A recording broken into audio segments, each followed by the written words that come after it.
Hi Capricorn! Welcome sa Encourage 888. Ang reading na ito ay para sa entertainment at personal na reflection lamang. So gamitin lamang yung mga mensaheng tutugma sa iyong situation. So ngayon titingnan natin kung ano naghihintay sa love life mo, sa career mo, tapos sa finances mo. Okay?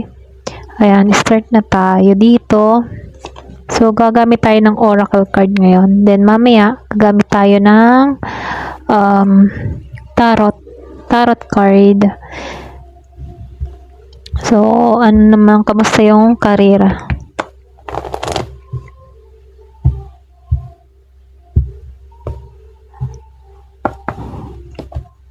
Wow, lumabas yung abundance. Yun nga lang. Di ba sa inyo, pwedeng pag-usapan ka.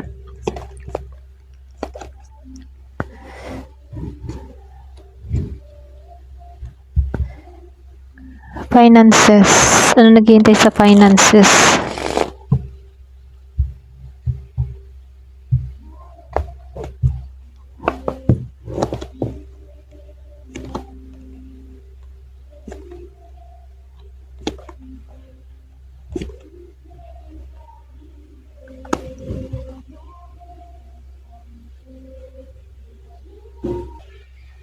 So, dito Capricorn, pagdating sa love life mo, lumabas itong si Chance and Support.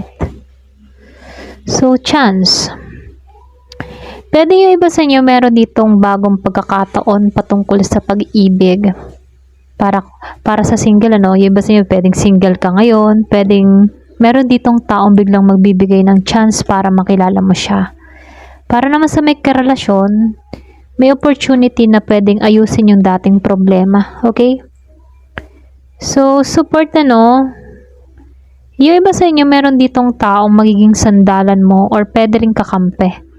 Hindi lang siya basta sa salita, may possibility na ipapakita nito yung kanyang action na nandyan siya palagi sa'yo. Okay?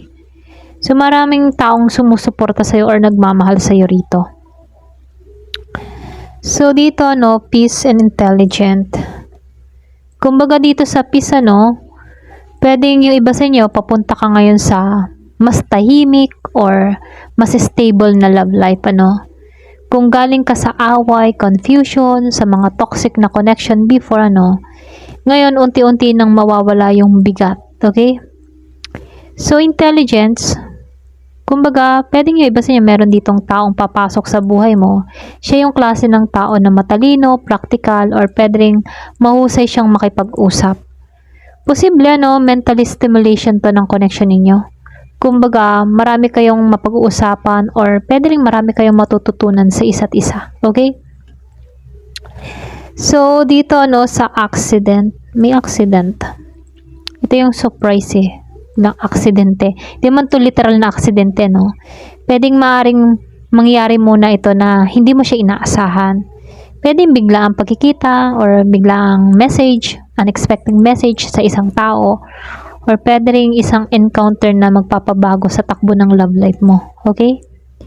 So, nakikitaan ko dito, maaaring ito'y tumutukoy din sa biglaang pangyayari. Hindi mo inaasahan.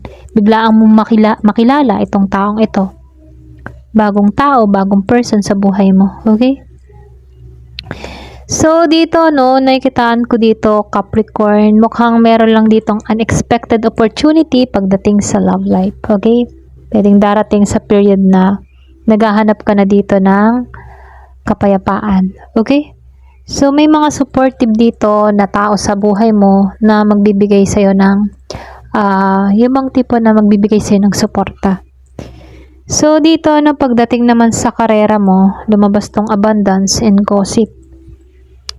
Kumbaga yung iba sa inyo, ito kasi yung pinakamagandang opening kasi abundance na agad, May potential ka na magpadami ng opportunity, pwedeng mga project or client or income mula sa karera, Kumbaga, magiging masagana ka rito. Yun nga lang, pwedeng yung iba sa inyo, mag-ingat ka sa mga katrabaho mo, office gossip, ganyan. Inggit na taong mahilig magsalita behind your back. Hindi lahat ng naririnig mo ay dapat patulan, ha? Kumbaga, mas magandang tumahimik kang nagtatrabaho. Ayaw mo sila kasi nabalik naman yun sa kanila. Okay? So, dito, recovery and workaholic. Kumbaga dito sa recovery, excuse me, kung nakakaranas ka ng career setback dito or rejection, meron akong nakikitang pagkaubos ng motivation dito, pero makakabangon ka. Okay? Pwedeng iba sa inyo kasi gawa ng gossip maapektuhan ka dito pero makaka-recover ka. Okay? So, unti-unti babalik yung confidence mo at momentum mo. Bakit mo papatulan tong gossip kung alam mo naman sa sarili mo kung anong totoo? Okay? Iba sa inyo kaya ginogossip ka dito, naiingit kasi sa'yo pero makaka-recover ka dito. Magtuon ka na lang sa trabaho mo, okay? Malakas kasi yung energy dito ng career. Pero warning ito na baka masyado mo ding akuin ang lahat ng trabaho, okay? So, wag mong hayaang puro trabaho lamang, kailangan mo lang din dito magpahinga kasi sa sobrang pagtatrabaho mo dito, syempre kailangan mo din dito ng pahinga. Okay? So, yung last dito yung joy. Ito yung ending, positive satisfaction at happiness sa mga ginagawa mo. Meron kang mga achievement na marireceive dito, okay? Magandang development na magbibigay sa iyo ng dahilan para mag-enjoy ka ulit pagdating sa karera mo.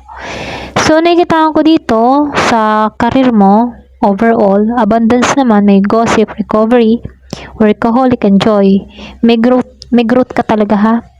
Pero kailangan mong umiwas sa mga drama at sa mga gossip sa katrabaho, Huwag mong ubusin ang sarili mo sa trabaho din, okay? At huwag mo din pagtuunan tong mga chismoso or chismosa na iyan.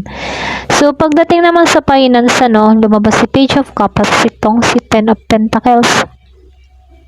Kumbaga, meron lang ditong maliit na magandang financial opportunity na pwedeng unexpected offer, Pwedeng bagong idea, bagong sideline, or pwedeng source of income na hindi mo naman sineseryosong pero may isip mo na ba, may potential to, okay?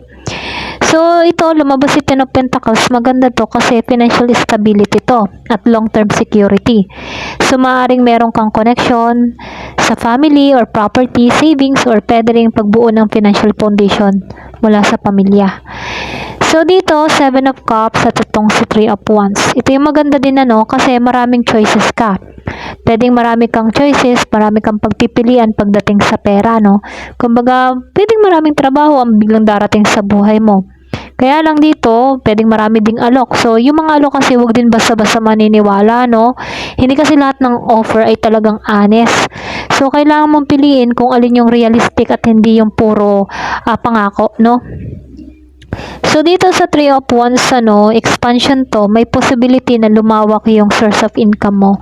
So, pwedeng bagong market or pwedeng online opportunities or business idea. May mga bagay na may potential talaga. Lumalaki habang tumatagal, okay? So, dito sa Emperor, ito yung ending energy. Control, okay?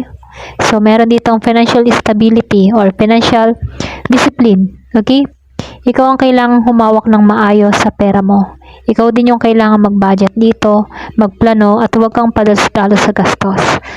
So, nakikitaan ko dito, lumalakas yung iyong, tipong financial stability. Okay? Kumbaga yung financial mo dito, magiging stable, magiging maayos. Pero kailangan mo lang din dito maging may strategy. Okay? Strategic. Ganon.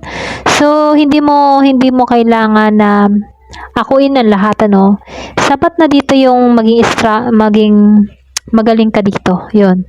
So, dito, marami ako nakikitang opportunity na paparating sa'yo. Kailangan mong piliin lang din dito kung ano ba yung tamang opportunity, yung kailangan control mo yung pera mo, yung kontrolado lang yung paghawak mo sa pera. Kasi kapag syempre, marami kang kinukuha, ginagrab, nakaka-stress din yun, kung paano pagsasabay-sabayin, okay? So, yun lang. Kailangan mo lang dito na piliin kung alin ba yung kaya mo. Okay? Kasi ang daming offer na paparating Ayun. So, mamimili ka na lang dito kung alin bang offer ang pipiliin mo. Yun. Ito lang nakikita ko. Ayan. Thank you for watching. Love and peace.